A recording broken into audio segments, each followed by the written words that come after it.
Hello everyone, this is Hua. Welcome back to my YouTube storytelling channel. Today I am back to read part 2 of Distant Hope, so sit back, relax, and enjoy the story. Running through the crowd on a busy street,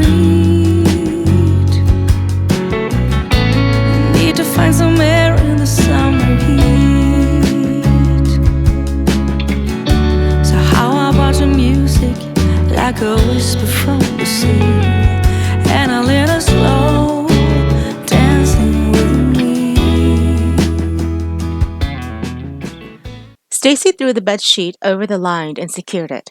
The afternoon sun was more humid than necessary, and she could feel sweat rolling down her back and into the V of her breasts. It was hot. She was dying, and Aunt Bee's air conditioner broke. Inside or outside, she was literally being fried. She hung the last sheet and picked up the basket when she heard Aunt Bea coming out to the porch.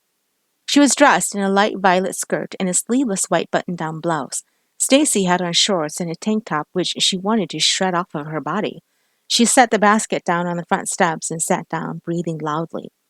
"Can it get any hotter?" Stacey said, fanning herself. Bea laughed. "I suppose when you're used to cooler climates, it's hard to adjust. I already called Phil. He'll be by later this evening to fix the air conditioner." "Thank goodness," she said. "I'm dying here." "I made a pitcher of lemonade. Why don't you go get yourself a glass?" Before Stacey could get up, Vera came up to their house. She stood, surprised to see her, and felt embarrassed for looking the way she did.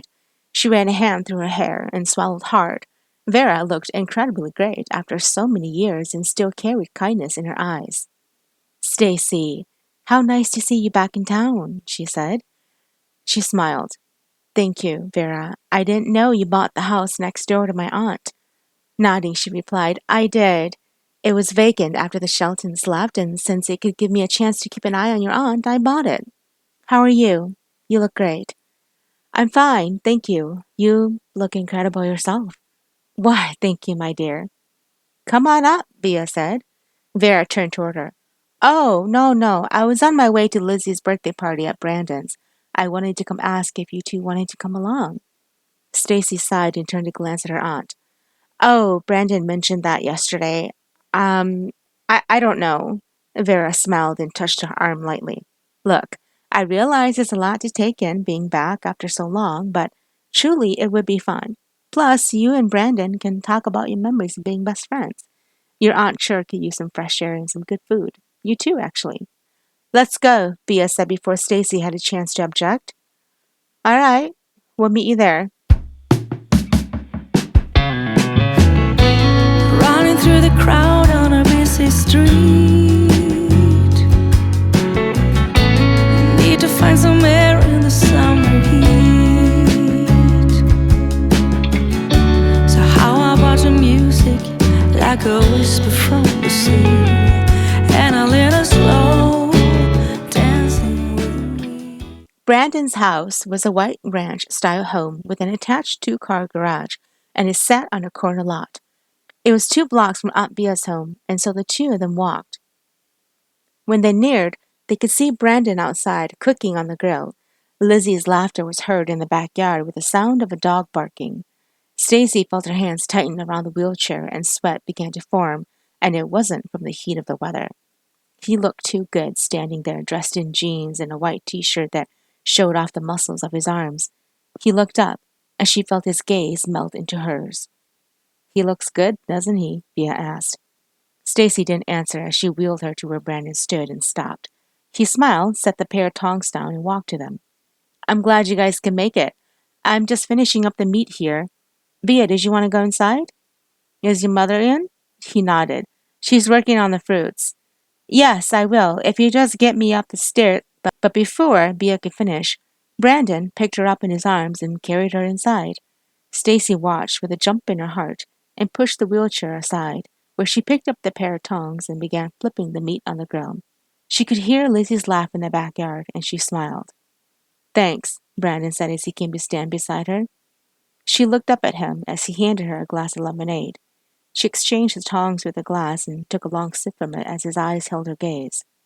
"We need to catch up, Stacey. How have you been?" "What have you been doing?" he asked. She shrugged as she set the glass down. Before my father died, I had a little flower shop, but things got tough and I had to close it. So open up one here. We need a good florist. I could, but I don't have the money.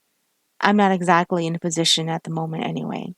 Brandon looked up, a grin on his face as he looked at her. The Stacy I used to know would jump at the first opportunity to create something no one else has. Well, the Stacy you used to know isn't here anymore, is she? Heartache and lies destroyed her and she's gone. He set the tongs down. I know how hard life can get. There's a lot about me you don't know either. But I promised I wasn't going to let that stop me. She crossed her arms and looked away. Things haven't been easy on me. Things haven't been easy on me either. But I'm still standing. She let her arms go and walked away from him. Standing too close to him was making her uncomfortable. For one thing, they weren't in high school anymore. The innocent youth and laughter wasn't there, and what was now something she couldn't face. She didn't have the courage to look at him after the failure of her marriage. She'd been the one who wanted to leave, the one who didn't think this life was for her. When she turned around, Brandon was gone, and she felt a little better as she sat down on the ground beneath the tree. The shade helped cool her down a bit, and as she leaned back against the tree, memories of them spiraled together through her mind. It was odd that she'd had more memories with Brandon than she had with Jake. Are you coming in? Lizzie asked. She skipped toward her. Stacy looked up and smiled as she drew her knees up toward her chest. I'll be right in. The little girl smiled sweetly and sat down next to her. My daddy has pictures of you in his wallet. Stacy's smile faded and she cocked her head. He does? Nodding, she replied, You're really pretty. You're prettier than I am. That's what Daddy says, too. Stacy reached across and touched her cheek. You're so adorable. Daddy says that, too. Your daddy is right. She giggled and skipped off as Brandon walked out of the house. He patted her head as she ran past him. He caught her gaze and began walking toward her. She stood up and met him halfway. As they neared each other, she misjudged the level of the driveway and the grass and fell forward when he caught her in his arms. The feeling of being back in there felt like home. It felt safe, and it was a place she'd yearned for. She never knew how powerful it felt to be inside a place where hurt was far away. Their eyes met, and she felt the attraction for him grow. Sure, back then she always thought he was cute. But today, right this moment, cute was nowhere near what she'd used to describe him. She felt his hands glide up her back, and she suddenly realized she hadn't made any attempts to stop him. She cleared her throat and shrugged out of his arms. Are you all right? He asked. She suddenly felt cold. Yeah, I am. I have to go. But you haven't eaten yet. Bia is inside talking to my mother. I'll come back for her later. I have to go. I used to stay up all night trying to find my place, chasing neon lights and looking for some kind of trace to lead me out of darkness. Give me a little faith, something to make me stronger, someone who could light the way. Then you came to me and you gave me reason. I almost can't believe it. Every time we touch, I feel like The evening air was cooler as Brandon pushed Bia toward her house. After the birthday party, his mother and Bia had gotten into a long discussion about their good old days. Lizzie was now sleeping, and his mother asked him to walk Bia home. He wasn't happy about it because, for one, he'd have to see Stacy, and he felt what had occurred this afternoon was odd enough as it was. He wasn't sure how he'd react if she was sitting on the front porch when he arrived. You're awfully quiet, she said. Brandon's hand tightened on the wheelchair bars. I am? Bia sighed. I know why she ran. She's been hiding since she arrived. She's scared, Brandon. You have to give her some time. I'm not sure I understand. Do you know what kind of life she led before she came here? Shaking his head, he replied, No, I won't talk much because it's not my place. But she wasn't able to find happiness for a long time. She'd been locked up in hurt and misery. I'm sure it will take her some time before the hurt melts away. I understand that, Bia.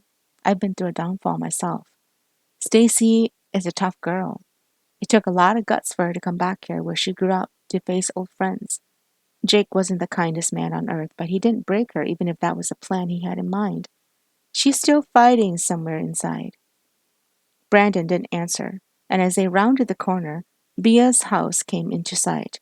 And sure enough, Stacy was sitting on the front steps looking up at the sky. She was wearing a white cotton nightgown that made her look like herself again. His heart lurched and he tightened his hands. He stopped breathing because his chest was pulsating in painful gasps. Don't let her push you away, Bea whispered. Stacy heard them coming and turned her head toward them. As she stood, Brandon picked Bea up and walked up the stairs without looking at her. Bea opened the door for him as they walked in and set her down on the couch. He reached over for the blanket and she grabbed his wrist. Don't worry about me. I'll be fine. Go, she said. Brandon nodded and walked outside to find Stacy folding up the wheelchair. He closed the door and walked down the steps to help her bring it to the front porch. Finally, they were together again, and no words came to mind. In the moonlight, with the sparkles of the stars hitting her face, she looked innocent and fragile. She was downright beautiful, and he saw the small hairs on her arms rising, and he knew it wasn't from the cold. Not a breeze was in sight. As he closed the distance between them, she looked up at him with her lips partly open. He took it as an invitation to kiss her, and grabbed her waist with one arm, locking her tightly against him before he lost the courage. When he brought his lips down against hers, he heard a soft protest, but he silenced it with his lips. At first, she froze in his arms and he almost pulled away, but when she softened and relaxed, very slowly, her hands began to trace his arms and found them at the base of his neck. When she opened her lips to him, his heart raced and he pulled her closer until there wasn't a breath of space between them. He inhaled her scent, felt her body through the cotton dress, and nibbled her skin. It was driving him wild, and all his brain cells died as the pleasure of kissing her overpowered him. I've wanted to do this since the moment I saw you back in town, he whispered. Then, suddenly out of nowhere, she stilled, and he knew the moment was gone. She pulled back and pushed him away from her, turning her back to him. He saw her shoulders shuddering and knew she was crying. When she slowly turned back around, her lips were raw and swollen from his lovemaking. I can't do this, she said slowly. It's not against the law to feel, Stacy. She sobbed. It's what got me into trouble in the first place. I felt things I shouldn't have. It's what got me trailing after Jake. I'm not Jake. But each time I am near you, I think of him. That hurt more than he expected. He took a step back and ran a hand through his hair. Wow, I wasn't expecting that. No, wait, you misunderstood me. He raised his hands. No, I get it. I shouldn't have kissed you. I should have known that in your heart, in your eyes, I will never be good enough for you because I'm not Jake. I'm just Brandon, your best friend from school. I'm just the guy who wipes your tears when some loser breaks your heart. I'm just the guy who stands on the sideline as another man wins your heart by making you take his last name. I'm just the guy who will always be invisible. Stacy walked to him, shaking her head. No, you're more than that. It's because I'm afraid of losing you that I can't do this with you. Let me give you a hint, Stacy. I'd risk everything and make love to you than stand here and let another man break your heart. She didn't answer, and he began walking toward her. She stepped back until she was cornered. He raised both hands and placed them on either side of her, blocking her in. Leaning in, he stared at her and realized how precious she looked when she was scared. He wanted to protect her. He wanted to be the one to erase the fear. Stacy, every part of me aches because I can't touch you. I see you, yet I have to stand far away and admire you. I bleed each time I hear that someone has hurt you, and I wish I was there when Jake broke your heart. I'd have beaten him to a bloody pulp just for making you shed a teardrop. Do you know when you left me here and followed Jake, I made a promise to myself? Breathing hard, she asked, What promise is that? He moved in closer. If I ever saw you again, I'd make love to you until the sun rose. She let out a soft cry. Whether it was from pain or pleasure, he couldn't tell. Keep wishing. because that promise isn't going to happen. He moved his arms to hold her in place. I never break a promise. And tonight, it's just you and me. You'd take me against my will? He smiled and touched her cheek. I won't have to, because you're going to give in to me. How can you be so sure? Because right now, you can't even breathe for fear that I will leave you alone. You want me just as much, admit it. Stacey turned away from his gaze. No, I don't. Then look at me. She refused, and he smiled. There's my answer. Brandon reached for her neck and pulled her into his arms. When his lips touched hers, fire burned, and the pleasure that he had been seeking was found. She felt so good in his arms, and he explored every inch of her skin with his hands and lips. His hands found themselves at the hem of her dress, lifting and touching soft skin trailing toward her hips. When his hands touched her flesh, he heard a moan escape from her lips. He looked up at her and saw the hazy glow in her eyes telling him she was completely turned on. And then he stepped back from her, and she opened her mouth in shock. Wait, what are you doing? She asked out of breath. He smiled. I'm leaving you. Now? He walked down the steps. I won't be making love to you tonight, Stacey. Oh, wait, why? She asked, her cheeks bright red. Because I'm gonna make you ask me. Until I hear you say the words that you want me, you will have to remember this moment and all the pleasures I can bring to you. I used to stay up all night trying to find my place, chasing neon lights and looking for some kind of trace to lead me out of darkness. Give me a little faith, something to make me stronger, someone who could light the way. Then you came to me and you gave me reason. I almost can't believe it. Every time we touch, I feel at home. How was your night? Bea asked the following morning. Fine. It was a lie. After Brandon left her, she'd laid in bed thinking about his promise and everything he made her felt. She tossed and turned, remembering how his lips had burned hers. His threat was something she'd never give in to. But late last night, she was close to giving in because every part of her ached for his touch. If he wanted to make her miserable, he succeeded. But this morning when she woke, she decided she wasn't going to let him win. She was going to make him pay for what he did to her last night. Hopefully you and Brandon had a good talk, Bea was saying. Stacey cleared her throat and cracked 3 eggs into the bowl. Oh yeah, we sure did. Bea was sitting at the table watching her. Really? Your answers are quite short this morning. Grabbing the whisk and bowl, Stacey turned to face her aunt and began whisking. What do you want me to say? We had our talk and now we're fine. Really? Is that why you're whisking the empty bowl while the eggs are sitting there? Stacey looked down at her hands and realized her aunt was right. She slammed the bowl down on the counter and ran a hand through her hair. Without another word, she walked outside to the morning air and inhaled deeply. She sat down and put her head in her lap. Taking a few deep breaths, she felt her heart race. She looked up when she felt a hand on her arm, and when she lifted her head, stared into the eyes of Brandon, and stood so fast that the top of her head hit his chin. He rubbed the bottom of his chin while she gulped down embarrassment. What are you doing here? She asked. Good morning to you too, he said. What are you doing here?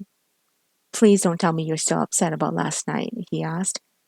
She laughed, hoping her eyes could lie as well as her tongue. Of course not. You're not that hard to get over. Seeing that her words took effect on him, she smiled and turned to go back in. He grabbed her arm and pulled her around, crushing her against his chest. She stared into his eyes as he leaned in. She saw what he was planning to do, but fought him off too late, and their lips met. When she felt his lips again, everything stirred from within. This was what she'd wanted last night over and over when he'd walked away from her. He'd kept her up wondering what would have happened if they had made love. Would he be gentle, or would he be rough? Would his hands be as soft as silk? When he pulled away from her, she was breathing hard and she felt unstable as he slowly let his fingers slide down her arms. Tell me you can get over that, he said. She opened her mouth to argue when she heard Lizzie's laugh, and then saw her walking with her grandmother toward them. Stacey pulled away from his hold just as Lizzie let her grandmother's hand go and fled toward her. Good morning, Lizzie yelled. Smiling, Stacey replied, Good morning. What are you up to this fine day? I'm going to go berry picking with my grandmother, and my dad is going fishing. Are you going with him? Before she could respond, Brandon grabbed her arm and pulled her close. Of course she is. Stacey here is a professional at fishing. What? Stacey asked, shocked. Brandon raised his eyebrows and dared her to argue. She bit her lip while nodding her head hard as Lizzie laughed and planted her hands on her hips, cocking her head to one side. Can you beat me? She asked with a silly grin. Stacey couldn't help but laugh. No, I can't. Lizzie's smile brightened. I thought so. Have fun! She hurried off to her grandmother, and Stacey looked up at Brandon's smiling eyes. She took a deep breath, turned, and walked into the house. But as she neared the kitchen, she saw Bea's eyes light up and saw her gaze connecting with Brandon's. She turned around and found him behind her with a grin. Good morning, Brandon. How are you? Bea asked.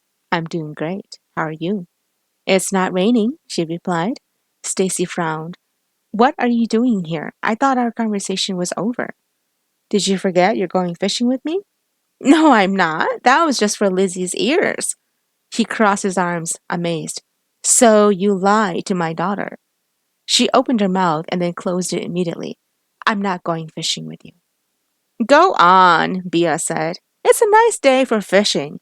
If I remember correctly, you two were good at bringing home fishes. I'm aching to see if you still got that talent. Stacey found herself soaking up the afternoon sun on Brandon's canoe as the two sat across from each other on the small lake. Their fishing poles settled between them with the line in the water. She was trying to focus on what could be eating her line instead of Brandon's perfectly chiseled chest. It had gotten extremely hot, and he'd ended up taking his shirt off. Now he sat half naked in front of her, and she was sweating, and it definitely wasn't from the sun. She took a deep breath and cupped a handful of water and splashed it on her neck. The cool water drizzled down the V between her breasts, and she inhaled deeply. That felt good, she thought as she closed her eyes and leaned back. When was the last time we went fishing like this? Brandon asked. Without opening her eyes, she replied, a long time ago. He laughed. That sounds about right. The next moment happened in a blur because it happened so fast she had no time to react. First, Brandon shouted for her to grab her pole because she had a bite. When she did open her eyes, she accidentally grabbed his pole instead of hers, and when he reached over, the canoe tipped. The two of them went underwater, and she took a large gulp before she came sputtering up for air like a dying engine. Coughing and her lungs near bursting, she found Brandon bobbing up beside her. What the hell? He cried. I'm sorry. I panicked. Panicked? You act as if you've never gone fishing before. It's been a long time. I'm rusty. Help me turn this canoe over. She swam over and helped him turn it over, just to find their fishing poles were gone. Once they had the canoe upright again, Brandon swam to get the paddles which were floating a few feet away. When they got back in, she lowered her eyes, afraid to meet his. And just like that, the sky darkened when it had been so sunny before. Once she heard the thunder roar, she knew today had to be the worst day of her life.